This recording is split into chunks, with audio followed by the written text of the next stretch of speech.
ఆగాగు ఆచార్య దేవా, ఏమంటివి జాతి నెపమన సోత శుద్ధునికిందు నిలువ అర్హత లేదందువా. ఎంత మాట. ఇది క్షాత్ర పరీక్షయే గాని క్షత్రియ పరీక్ష కాదే.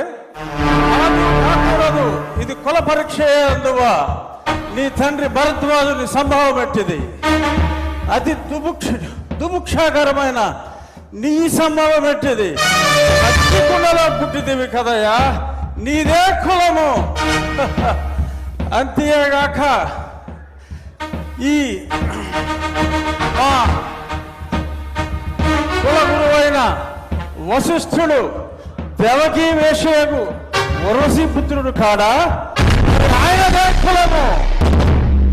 ఆయన పంచమజాతి కన్యకు అరుంధతి యందు శక్తిని, ఆ శక్తి చండాగణ యందు పరాశరుని, ఆ పరాశరుని పల్లెపరుచైన మత్స్యగంధి యందు మా తాత వ్యాసుని, ఆ వ్యాసుడు విధవరాండ్లైన మా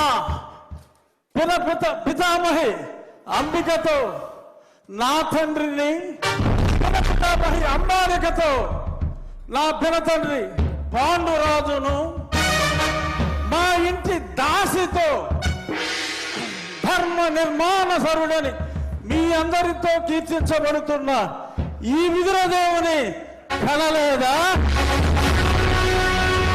నాతో చెప్పిందేమయ్యా? బట్టి క్షత్రబీజ ప్రాధాన్యములతో సంకరమైన మా గురువంశము ఏనాడో నేను కులము వ్యర్థవాదములు.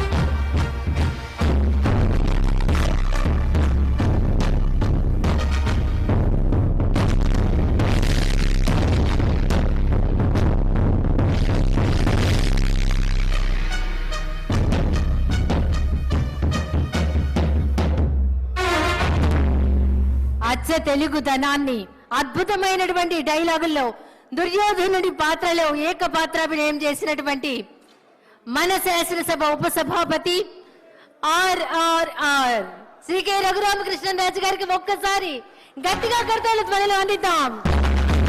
అభినందనలు సార్.